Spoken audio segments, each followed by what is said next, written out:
சேவை திணைக்களத்தின் அனுசரணையுடனும் யுனிசெஃப் நிறுவனத்தின் நிதி அனுசரணையுடனும் வடமாநிலத்தில் இருக்கிற 34 பிரதேச செயலகங்களிலும் சமூக பராமரிப்பு நிலையம் உருவாக்கப்பட்டது. இதனுடைய முக்கிய நோக்கம் பாதிக்கப்பட்ட மக்களுக்கு ஒரே குடையின் கீழ் சேவையை வழங்குவதாகும். அதாவது பெண்கள், சிறுவர், முதியோர் மற்றும் வறுமை கோட்டு கீழே இருக்கிற அனைவருக்கும் சேவையை ஒரே இடத்துல வழங்குகின்ற முக்கியமா பிரதானமான நோக்கத்திற்காக இந்த கட்டடம் அமையப்பெற்றது. அந்த அடிப்படையில இங்க பாத்தீங்கன்னு சொன்னா முதியவர்கள், மாற்றுத்திறனாளிகள் மற்றும் சிறுவர் பெண்கள் பிரிவு எல்லோருக்கும் உளவள ஆலோசனையா இருக்கலாம், இல்ல நிதி சார்ந்த உதவிகளா இருக்கலாம். அனைத்து உதவிகளையும் நாங்கள் ஒரு கிடையின் வழங்கி வருகின்றோம். உண்மையில் இந்த நிலையத்துல சிறுவர் பெண்கள் பிரிவும் இங்கேதான் இருக்க வேண்டும். ஆனா இடவசதி காணாதபடியால் அவர்கள் தனியான பிரிவில் இயங்கிக் கொண்டிருக்கிறார். மேலும் இனிவரும் காலங்களில் இந்நிலையம் மேலும் மெருகூட்டப்பட்டு இடவசதி அதிகரிக்கப்பட்டால் சிறுவர் பெண்கள் பிரிவும் இந்த நிலையத்திலே இயங்கும் என்பதை கூறிக்கொண்டு, உண்மையில் கடந்த காலத்தில் நாங்கள் வேறொரு இடத்தில் இயங்கியிருந்தோம்.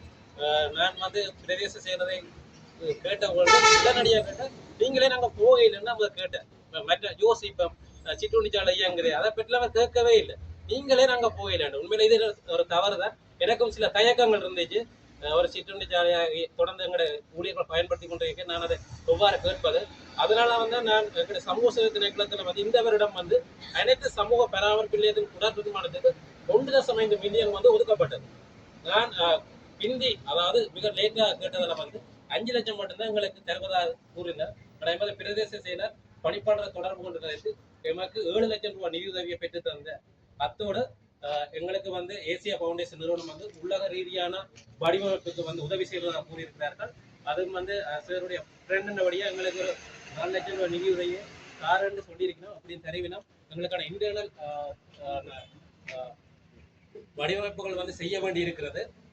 அப்படி செய்தவர்களோட நாங்கள் பொதுமக்களுக்கு மேலும் சேவையை சிறப்பாக வழங்கும் என்று கூறிக்கொண்டு, அடுத்த நிகழ்வாக எமது பிரதேச செயலர் அவர்களை தலைமை உரையாற்றுமாறு அன்புடன்.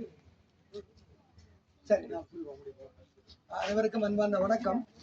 உண்மையிலே இன்று இந்த சமூக பராமரிப்பு பிரிவு இன்று ஆரம்பிக்கப்படுவது உண்மையிலே ஒரு முக்கியமான நிகழ்வாக நான் பார்க்கிறேன். இந்த திணைக்களத்தின் நிதி அனுசரணையோடு இந்த கட்டடம் கட்டப்பட்டிருந்த போதும் அது மிக நீண்ட காலமாக பயன்பாட்டுக்கு வராத நிலையிலே வேறு தேவைக்காக பயன்படுத்தப்பட்டது. நிச்சயமாக ஒரு 11 உத்தியோகத்தர்கள் இந்த சமூக சேவை சார்ந்து இங்கே கடமையாற்றும். ஏன்னா அவர்களுக்கென்று ஒரு தனித்துவமான கட்டணம் அமைக்கப்பட்டது. வீணாக இருக்க முடியாத அடிப்படையில் நாங்கள் ஒரு இடையில நான் ஒரு 3 மாதத்துக்கு முதல்ல நாங்கள் அப்ப சமூக சேவை திணைக்களத்துக்கு வடமான சமூக சேவை திணைக்களத்துக்கு பொறுப்பாக இருந்தது அகல்யா, செல்வி அகல்யா அவர்கள் தான் இருந்தார்கள். அவர் எனக்கு முதலே தெரியும்.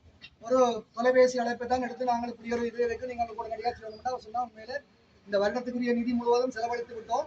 ஆனால் ஏதாவது இருந்தா தானுக்கும் முயற்சி எடுக்கிறேன்னு சொல்லி உடனே எங்களுக்கு 7 லட்சம் ரூபாய் நிதியை தந்தான். அப்ப இதுக்கு பிறகு நாங்கள் எங்களை முள்ளியாடி கிராமவதி சங்கத்தை நாங்கள் தொடர்பு கொண்ட போது அவர்கள் மிகவும் வேகமாக இந்த வேலையை எங்களை சேர்ந்தார்கள். எனவே முள்ளேடி கிராமத்து சங்கத்துக்கு எங்களுடைய பாராட்டுக்களை இந்த இடத்தை தெரிவித்துக் கொள்ள வேண்டும். இந்த வேலை எல்லாத்தையும் நாங்கள் எப்போ முடிக்க வேண்டிய வேலை, ஆனால் அது அவர்களுடைய தாமதத்தால் நாங்கள் இன்று இதை தாமதமாகிவிட்டது.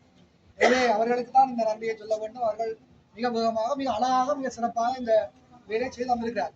எனவே இன்றிலிருந்து நாங்கள் இந்த சமூக சேவை பிரிவினுடைய சமூக பராமரிப்பு பிரிவினூடாக சமூக சேவை கிளையினுடைய முழு அமைப்புகளும் இங்கே இயங்க இருக்கின்றன. எனவே பொதுமக்கள் இந்த சேவைகளை இந்த கிளையினூடாக பெற்றுக்கொள்ள முடியும். நாங்கள் அவர் சொன்னது போல ஏசியா பவுண்டேஷனிடமும் நாங்கள் ஒரு கோரிக்கையை விட்டிருக்கிறோம். அவர்கள் முதல் கட்டமாக 1 லட்சம் ரூபாயை தருவதாகவும் இயன்றளவு முயற்சி செய்து இன்னொரு 4 லட்சம் ரூபாய் தருவதற்கு, ஒட்டுமொத்தமாக 4 லட்சம் ரூபாய் தருவதற்கு முயற்சி எடுப்பதாக சொல்லியிருக்காங்க. எனவே பிரிவு என்பது மிக முக்கியமான ஒரு பிரிவு. எங்களுடைய பிரிவில் இருக்கின்ற முதியோர்கள் அவர்கள் சார்ந்த சகல விடயங்களையும் கையாளுந்த பிரிவு. எனவே அந்த பிரிவு மிக வினைத்தனமாக இயங்க வேண்டும். எதிர்காலத்திலே அவர்களுடைய தேவைகளை நாங்கள் நிச்சயமாக கருத்தில் எடுத்து நாங்கள் அவர்களுக்குரிய மேலதிக வசதிகளை செய்து கொடுப்போம் என்று கூறி, இன்று நாங்கள் எங்களுடைய சமூக சேவை திணைக்களத்தின் ஊடாக சில கேட்ட கருவிகள் மற்றும் கண்ணாடி வழங்குகின்ற நிகழ்வை நாங்கள் இங்கே வைக்க இருக்கின்றோம். அதை நாங்கள் செய்து கொண்டு இருக்கிறோம். அனைவருக்கும் வணக்கம்.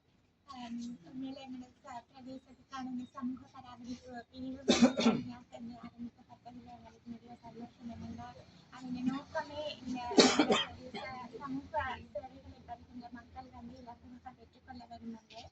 ஏற்கனவே சொன்ன போலதான் நாங்கள் அறையிலே நடந்து இருக்காங்க எனக்கு தான் தெரியும். கணக்காளர் நான் இருக்காங்க நான் நினைத்து கொண்டிருந்தேன். ஒரு வித்தியாசம் செய்கிற காரியங்கள் இது சோஷியல் சர்வீஸ் டிபார்ட்மெண்ட்டுக்கு சம்பந்தமான பிறகுதான் இது சமூக பராமரிப்பு நிலையம் வந்து எல்லாருக்குமே தெரியும். அந்த அடிப்படையில் சமூக சேவை திணைக்களமும் ஏசியா ஃபவுண்டேஷன் என்ற வகையில் இந்த பராமரிப்பு நிலையத்தை வந்து இந்த தயார் செய்து எங்களுக்கு வழங்கியிருந்தார்கள். அவர்கள் அனைவருக்கும் நன்றி கொண்டு இது எங்களோட மக்களுக்கு பிரயோசனமான வகையில் அமைந்திருக்கிறது என்பதையும் கூறிக்கொண்டு